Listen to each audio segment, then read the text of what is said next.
Hello, welcome to another tonal landscape oil painting demonstration. This is your painter in residence, M. Francis McCarthy, and the painting I'm bringing you today is Gray Day by the Bay. And I painted this quite a while back. I'm not sure how, maybe 2-3 months back. I've been sitting on it for you.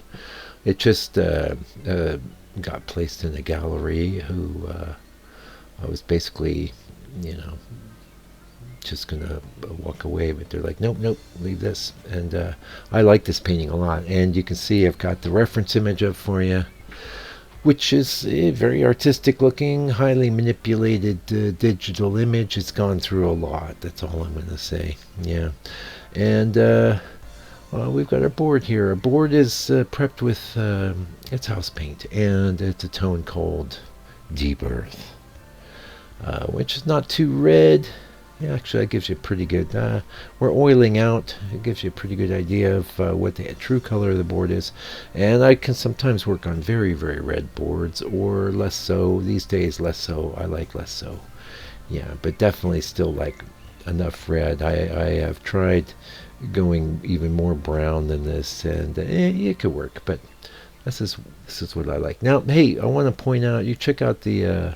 This is a good one to check out in the YouTube members area or the Substack Studio Pass. Of the two, I would point you to the Substack Studio Pass, because you're going to have a corresponding post that's got the transcript and the reference image and the palette with labels. And I should point out the full-length video session, which also has a color mixing session, which gives you all the keys to how I set about making this tonal painting.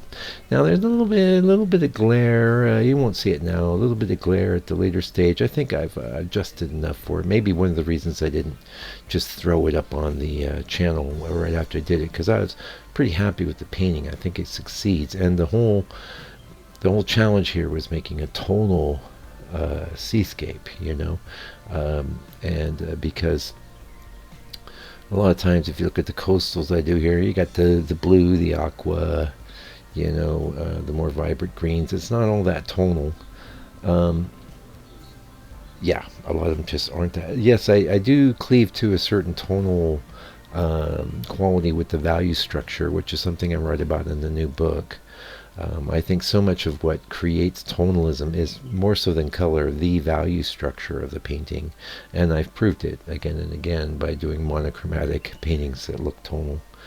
Anyway, we're going over this with some, it looks like burnt umber, just plain old burnt umber to me. And that's my favorite color for underpainting, has been for quite a while. I'm always changing things up, always innovating a bit, but I don't embrace change just for its own sake. Only if inspiration pushes me into a better result, And so far, for this sort of ground color, you can't beat a burnt umber. If you look at the channel, you can see I've tried all sorts of different things, from like a burnt sienna, phthalo green kind of thing for a long time, on a really much brighter burnt sienna ground color background. That works. It makes nice paintings, but this is for me very much where I want to go. And it's not going to give you as strident a tonalist result, but there's a pretty broad spectrum of things that you can do that would come off as tonal, and we certainly did accomplish that with this painting. So hey, I hope you checked out the easel talk. I'm recording this the day it just came out. That easel talk was on getting glowing color, which is something I just do by default, but it was with the easel talks, my strategy has been I have a chapter that covers a topic, and I really focused a lot of time and energy on honing in on that topic. And it's not like any chapter is like super long. I don't, it's written for modern audiences, and that I know people really don't want to spend a lot of time reading. They just want the info. It's also it's also designed for the modern audience, so you can get in, get a hit, get a lesson, and get out. Anyway, the idea behind the easel talks is to take a chapter and explore that as a talk, and I really enjoy doing it. And I just got a thing from YouTube. I must have watched video this this last month was the philosophy of art, which I thought was going to be a stinker. So I really don't even know what you guys like, so that's okay. And it doesn't matter, we just do what we do, and at the end of the day, we get it done.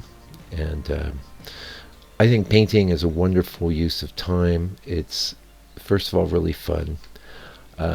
Second of all, very challenging, but challenging in a way that's great, because the challenges sort of grow as you grow. And so many things are like that. I imagine like martial arts is like that. In fact, if you really think about it, painting is like martial arts for the mind, I think, for the creative mind. Obviously some people might like other intellectual exercises like solving puzzles or math, or like I knew a guy, real well, and he had a whole book full of math equations. He would just set up and solve for fun. Okay, here's an ad for the book. Hey, we've been shipping the book again. We got a couple orders now that the whole postal thing is in the rearview mirror. I can get it to you anywhere on the planet. $65 US, international shipping's included. The cost hasn't gone up. There is not going to be any tariff penalty. So place your orders now, my friends, and I'll send it to you everywhere, anywhere. Well, maybe if you're on Mars or something, I can't get it there, but I'll get it to you. Yeah. Thank you. Okay, so I'm real happy with the way the sky turned out, and I was real happy and interested with the sky and the reference. I like the sky in my painting a little better, because I think some of those elements in the reference look a bit skinny. And evolution of your painter in residence here. I used to be I just really didn't want to share my reference at all, and a lot of reasons was all these I've had a publicly accessible studio for many years, and just the folks coming in, walking around to where I'm painting, and say, well, I like the reference better. That doesn't, want to hear that kind of thing. But yeah, don't tell me that in that comment either, please. It won't matter to me now, though, because this is the thing. You don't want to get hung up on anyone painting. It should be a process of discovery, self-discovery, and also a process of just putting something beautiful into the world, something that is going to be enduring. And I tell you, I've been telling you for years, if you go for it and the painting doesn't work out, just chuck it and do another one the next day, And if that doesn't work out, well, throw that one away and do another one next day. And if the next one doesn't work out, you're doing something wrong. You need to go watch. No, you need to change something up. But what I'd recommend is maybe go back to basics. Just do some more sketching with one color and that kind of thing. There's a lot of things you can do. But anyway, let's talk about a little more about this painting. I was talking about how you can see what I changed from the sky, but you can also see what I kept. Also, I should point out I adjusted this reference image to reflect how the painting came out a little closer. In reality, it was a bit more saturated and glowy, and I don't even notice that. That could just be the monitor in my studio. But I won't. The thing is with color and chroma, and I pointed this out in that easel talk number 11 about glowing color. A bit of strategic saturation will give your entire painting a glowing feeling. Whereas if you try to make everything glow, then nothing glows. Isn't that interesting phenomenon? And to me, like self-evident, but not so much if you look at the work of a lot of amateur painters. They're struggling. They don't know. And all they may end up knowing is that they're not that happy with the result. On one hand, on the other hand, they're proud of they have pride in the struggle, as you should. So many people just are wasting their lives away, zipping around on the social medias, or the one YouTube video after the next, including yours truly's. And you really want to, I think you'll feel happier and more fulfilled if you invest some of your time, maybe even most of your time, in creating things. And because that struggle is ennobling, that struggle raises you up and brings value to your existence, whereas just mindless entertainments and or games or any of this stuff. It just, there's a bit of it's okay, yeah, a little bit's all right, but you gotta watch out. Oh, we got the old T-square there. Now, trying to do horizons without T-squares, I don't know. That little plastic, you can get, if you're in the States, you can get those anywhere, but you can't buy them out here in New Zealand. They don't believe in them. So last time I was out traveling, I got myself several of them, and I've given a few away to local students and things. They last for a long time. Obviously, you can see the little marks demarcating the inches and things are gone, but yeah, I just use a ruler for that now. So getting a kind of a glowy light on the water, this is a reference that I'm sharing that actually functions pretty damn well as a work of art. And it's like I said, it's a hybrid of a photo. It's been run through a lot of digital processes, and ultimately I think I brought in two disparate elements together to get the final effect. And in general, it looks very much like a painting. And if you've been in the members area on YouTube, I've shared lots of stuff there. We did some lives last year too, where I was sharing about my reference creation process. That's like the hidden thing you don't see. Very much like in Hollywood, you've got a whole, group of people behind the moving image and sound, the picture that you're apprehending in the theater or at home. Lots of people involved in making all that operative and making it work. And for me, much of that similar sort of thing is the reference image. And I was super excited as soon as I created this reference image. I had a vision, and you can see that's what I did with the reference image. But the vision became absolutely complete with the painting.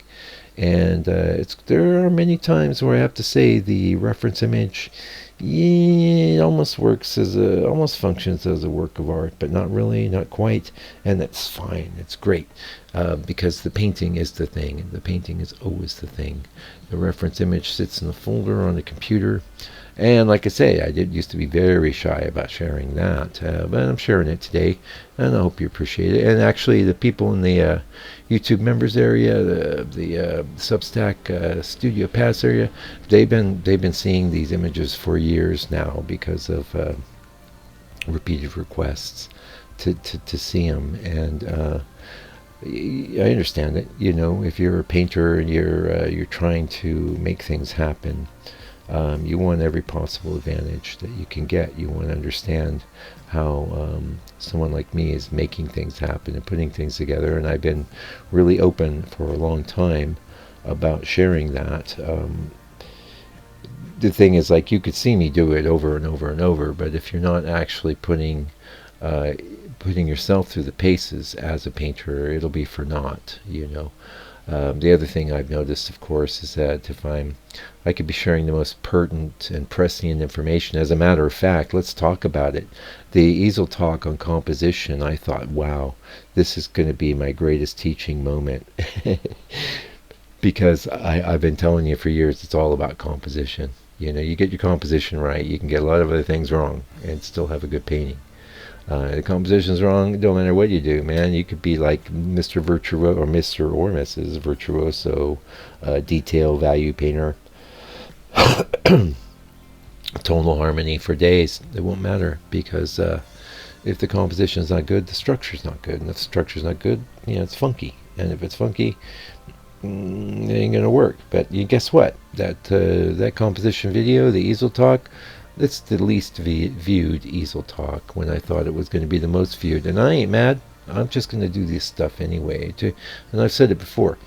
If just one or two of you is getting something from what I do, that's enough. That's enough for me. Obviously, I'd love for the message to be going out worldwide. But, it's all good. Yeah, it's whatever comes around is all good. Yeah, and I hope you enjoyed watching me put this painting together because I think it's a beauty.